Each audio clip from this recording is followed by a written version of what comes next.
वहिनी, तू इथे का आली आहेस? तुला कोणी इथे बोलवले आहे? मी तर आई आणि भावाला बोलवले होते. मग तू इथे कशासाठी आली आहेस? अंकिताचे हे बोलणे ऐकून तिची वहिनी राधाला सगळ्यांसमोर खूप लाजल्यासारखे वाटले. सर्वांसमोर अशा प्रकारे झालेल्या अपमानाने तिच्या डोळ्यात पटकन पाणी आले. तिला वर मान करून वर पाहण्याचे धैर्यच नव्हते, कारण नंदेच्या सासरे असा काही अपमान होईल याचा तिने स्वप्नातही कधी विचार केला नव्हता. नणंद सर्वांसमोर अशा शब्दात बोलेल असे तिला कधीच वाटलं नव्हते. तिथेच तिने सगळ्यांपासून आपले अश्रू पुसत शांत बसली. तिला वाटले की तिचे अश्रू कोणाला दिसू नयेत म्हणून सरळ अंकिताच्या खोलीत गेली, कारण दुसऱ्या कोणाच्या रूममध्ये ती जाऊ शकत नव्हती. नणंदच्या सासरच्या घरात कोणाच्याही खोलीत ती हक्काने जाऊ शकत नव्हती.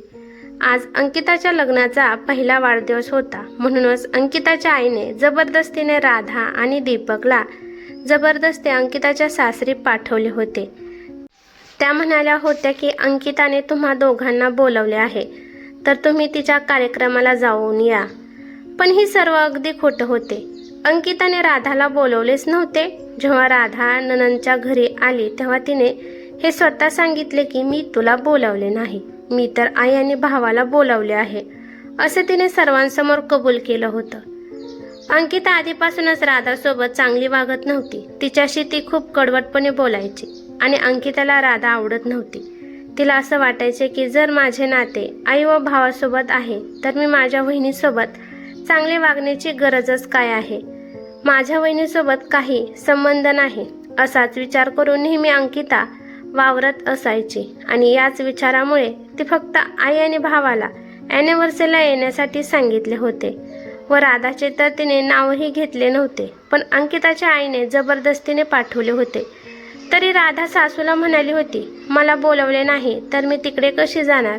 तेव्हा सासू बोलते, अगं सुनबाई, आपल्या सगळ्यांना सोबत घेऊन यायचे असं ती म्हणाली. मग सगळ्यांमध्ये सगळे असतात ना, की स्पेशलमध्ये तुझं नाव तरी नाही घेणार ना? आणि तू कुठली महाराणी तर नाहीस ना की तुझे ती नाव वारंवार घेईल? तेव्हा दीपकलाही वाटलं की आई सांगत आहे तर खरं असेल, ती खोटं बोलणार नाही, म्हणून त्यानेही राधाला तयार होण्यास सांगितले.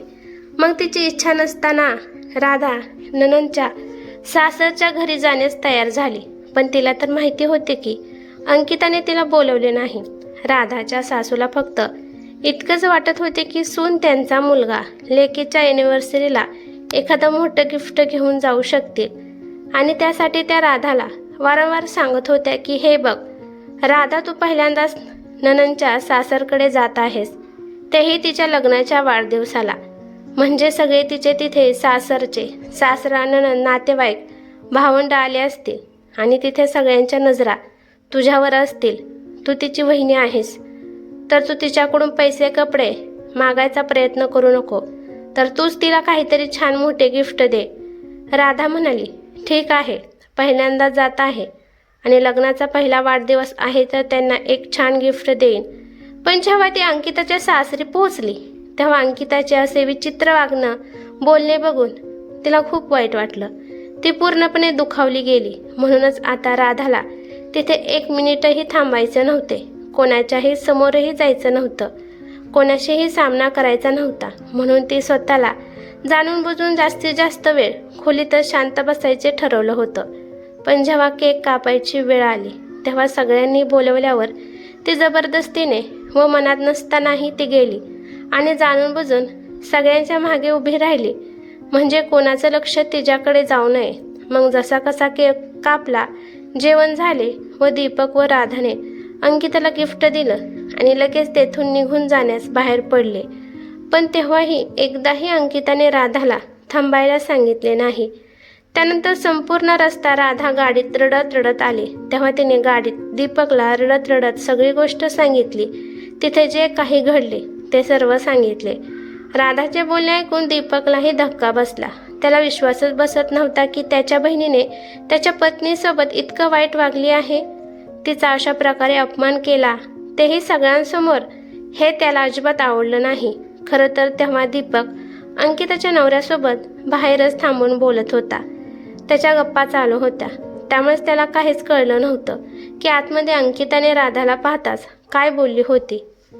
ते जेव्हा दोघं घरी पोचले तेव्हा राधा सासूबाईकडे रागाने जाऊन विचारू लागली की आई, तुम्ही जाणून बुजून खोटं का सांगितले की अंकिताने मला बोलवले होते? असं विचारत राधाने तिथे जे काही घडले ते सर्व सासूला सांगितले. अंकिताने तिचा कशा प्रकारे सर्वांसमोर अपमान केला हे सांगताना राधाला रडू आवरेना. पण इतके सर्व घडून गेल्यानंतरही सासूबाईचे बोलणे ऐकून तिला विश्वासच बसत नव्हता की इतकं काही घडलं तरीही सासूवर त्याचा काही फरक पडत नाहीये.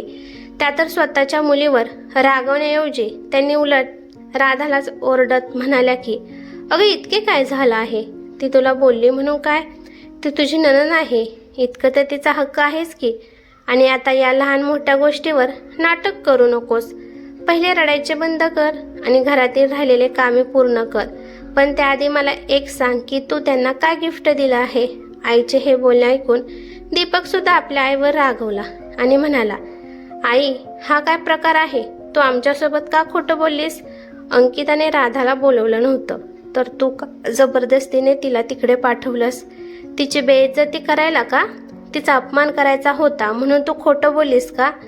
आता मुलाचे बोलणे ऐकून आई रागाने म्हणाली, हे बघ बेटा, इतकं काही घडलेलं नाही आणि मला माहीत आहे काहीही झालं तरी तू तुझ्या बायकोच्या बाजूनेच बोलणार. कारण संपूर्ण रस्त्यात तिने तुला शिकवून ठेवले आहे ना की घरी येताच आईवर कसे ओरडायचे. आईला जाब विचारत आहेस? बहिणीच्या बाबतीत थोडं सौम्य वाग. आणि ती काही बोलली तर काय मोठं संकट आलं आहे? तुझ्या बायकोला काही झालं आहे का? तुझ्या पत्नीचा एवढाही मोठा काही अपमान झाला नाही. अरे, मला बोलवलं होते पण मी जाऊ शकले नाही म्हणून तुम्हालाच पाठवले. आणि आई गेली काय किंवा वहिनी गेली काय फरक पडतोय? ती तुझी लहान बहीण आहे. बोलली तर बोलली ना, गप्प बसून विषय संपवायचा की इतके आल्यापासून दोघेही तनतन करत आहात? ते जाऊ दे, आधी सांग तुम्ही दोघांनी तिला काय गिफ्ट दिलं?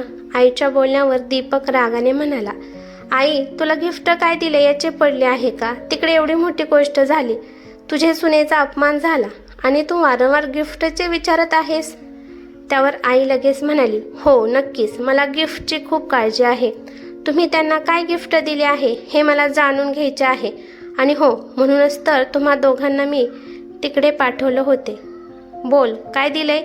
राधाला समजलं की तिची सासू फक्त महागडे गिफ्ट नणंदला मिळावे म्हणून तिच्या घरी आम्हाला पाठवले होते आणि त्यांना तर सुनेचा तिकडे अपमान झाला आहे या गोष्टीचा काहीही फरक पडला नव्हता. म्हणून राधा रागातच बोलते, हा सासूबाई, तुम्ही ज्या गोष्टीसाठी आम्हाला तिकडे पाठवले होते तेच आम्ही केले आहे. तुमच्या मुलीला चांगले महागडे गिफ्ट म्हणजे दागिना दिला आहे, त्यामुळे तुम्ही आरामात राहा, सर्व तुमच्या मनासारखे झाले आहे. असे बोलून रागानेच राधा आपल्या रूममध्ये गेली आणि दीपक सुद्धा आईच्या बोलण्याला वैतागून तो चुपचाप निघून गेला. रूममध्ये राधाने दीपकला स्पष्टपणे सांगितले की दीपक, यापुढे काही झालं तरी किंवा जरी कधी अंकिता मला स्वतः समोरून बोलवत असली तरी मी तिच्या घरी कधीच जाणार नाही. मग दीपकने राधाला समजावत म्हणाला, राधा, जर मला याबद्दल काही आधीच माहिती असती तर मी तुला तिथे घेऊन गेलोच नसतो. पण तू आता फार विचार व काळजी करू नकोस, कारण जे झालं ते बदलू शकत नाही. पण यापुढे कसे वागायचे हे आपण ठरवायचे. आता राधासोबतच दीपकचेही आपल्या बहिणीवरून मन उठलं होतं. त्याला तिचा खूप राग येत होता. तोही तिच्या वागण्याने नाराज होता. त्यानंतर काही महिन्यांनी अंकिता गर्भवती झाली होती. हळूहळू सगळं काही सामान्य होत गेले, पण दीपक व राधाच्या मनातून त्या गोष्टी कधीच गेल्या नाहीत. 9 महिन्यानंतर अंकिताने एका मुलाला जन्म दिला, त्यामुळे सर्वजण आनंदात होते व त्यानंतर अंकिताच्या बाळाचे बारसे होते. तेव्हा पुन्हा दीपकच्या आईने त्यांचे तेच नाटक सुरू केले. त्या दीपककडे जाऊन बोलू लागल्या की अंकिताला मुलगा झाला आहे, माहीत आहे ना? तर त्याचं नामकरण सोहळा बारसे आहे आणि यावेळी आपण सर्वजण तिकडे जायचे आहे. मीही नक्की जाईन. सुनेला पण यायला सांगून ठेव. आपण एकत्र सर्वजण जाऊ. मला पण माझ्या नातवाला बघायचे आहे. मी माझ्याकडून भेटवस्तू घेऊन ठेवली आहे. काही पदार्थ सुद्धा बनवेन आणि तूही त्याचा मामा आहेस. आता तुझं पद आणखीन वाढले. सुनबाई आता मामी झाली आहे, त्यामुळे यावेळी फक्त दागिने देऊन चालणार नाही, तर बाळासाठी आणि आपल्या अंकितासाठीही काहीतरी घेऊन यायचं आहे. कपडे आणि पैसे ही फळं मिठाई घ्यायची आहे, म्हणून आत्तापासूनच सगळी व्यवस्था करून ठेव. उद्या आपण सगळे निघायचे आहे, असं सांगून दीपकची आई निघायला लागली. तेव्हा राधा म्हणाली, नाही आई, मी तिकडे जाणार नाही. तुम्ही जाऊन या. तुमच्या मुलीने मला काही बोलवले नाही आहे आणि तसंही एकदा मी जाऊन पाहिले आहे. तिथे जाऊन एकदा अपमान सहन केला आहे. त्यामुळे पुन्हा आमच्याकडून अशी अपेक्षा ठेवू नका की आम्ही पाठीमागचे सर्व विसरून पुन्हा नव्याने अपमान सहन करायला व तुमच्या मुलीकडून अपशब्द ऐकून घ्यायला तिकडे जाऊ. राधाचे बोलणे ऐकून सासूबाई रागवल्या आणि रागात दीपककडे पाहत म्हणाल्या, ऐकले का, तुझ्या बायकोने काय म्हटले आहे? आता उलटसुलट उत्तर द्यायला शिकली आहे. आई, असं काही नाही. राधाने काही चुकीचं नाही म्हटलं. ती बरोबरच तर बोलत आहे. आणि अंकिताने तुला बोलवलंय तर तू जा ना, आम्ही तुला काही थांबवत नाही. तिने राधाला बोलवलं नाही आणि तिला किंवा मलाही तिचा कोणताही फोन आला नाही. मग आई रागातच म्हणाली, बेटा, हा आनंदाचा प्रसंग आहे. तू मामा झालास आणि ती मामी झाली आहे आणि अशा आनंदाच्या प्रसंगी कोणाला खास करून बोलवतात का? खरं तर ही आनंदाची बातमी ऐकून तुम्ही लगेच पळून जायला पाहिजे होते. तुम्ही आता मामी मामी झाला आहात. सासूचे गोड गोड बोलणे ऐकून राधा म्हणाली, कोणता मामा आणि कोणती मामी? प्रत्येक लहान सहान फंक्शनमध्येही दादा बहिणीकडून भारी गिफ्ट हवे असते, पण त्यांना आदर कसा द्यायचा, त्यांचा मान कसा ठेवायचा हे महत्त्वाचं नसते का? आई, मला एवढं तर माहिती आहे की अंकिता ताईला मी आवडत नाही आणि तुम्ही प्रत्येक वेळी महागडे गिफ्ट देण्याच्या दृष्टीने जाणून बुजून तुम्ही आम्हाला तिकडे जायला सांगता. पण आता तसं होणार नाही. मी तिकडे जाणार नाही. त्या तुमची मुलगी आहे ना, मग तुम्ही जाऊन त्यांना गिफ्ट द्या, पण आम्हाला जाण्यासाठी सांगू नका, कारण आता मी त्यांच्या घराकडे कधीच जाणार नाही.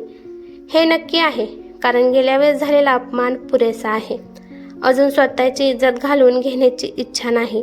सुनेचे असे बोलणे ऐकून सासू दीपकला रागातच म्हणाली, ऐकलेस का बेटा, अशाने घर संसार चालत नसतो. अशा वागण्याने कोणतीच नाती टिकणार नाहीत. बघ तुझी बायको काय बोलत आहे. ती तर अजूनही मागच्या गोष्टी मनात ठेवून बसली आहे.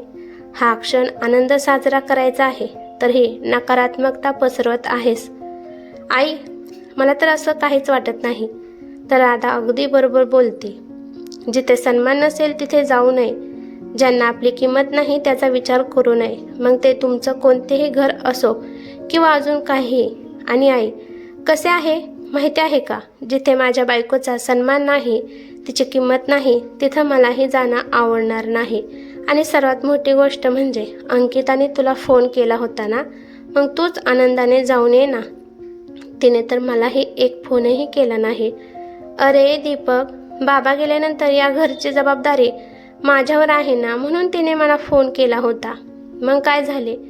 पण तिने एकदाही मला फोन करून काही सांगितले नाही, तर मी सुद्धा जाणार नाही. ती मला काही महत्त्वाचे समजत नाही आणि माझ्या बायकोला काही महत्त्वाचे समजत नाही. मग आम्ही तिकडे का जाऊ? तिने मला फोन करून बोलवलं तर मी विचार करेन, नाही तर तुझी मुलगी आहे, तुझे तू पाहून घे आणि तुझ्यानंतर तिचे या घरासोबतचे असलेले नाते संपेल. कारण अशा लोकांशी मला कोणते नाते ठेवायचं नाही ज्यांना माझ्या बायकोची किंमत नाही.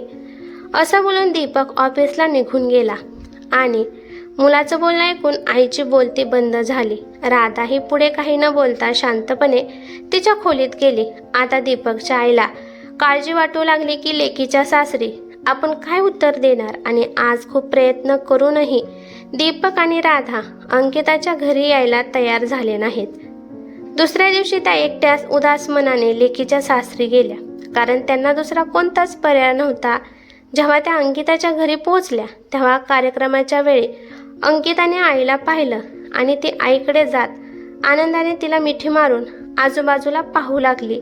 तेव्हा तिची आई म्हणाली, अंकिता, ज्या व्यक्तीला तू शोधत आहेस ती येणार नाही, कारण त्याने स्पष्टपणे सांगितले की जिथं त्याच्या पत्नीची कदर नाही तिथं तो जाणार नाही आणि त्या व्यक्तीसोबत कोणतेही नाते ठेवणार नाही. त्यामुळे ते दोघे आजच्या कार्यक्रमात येणार नाही.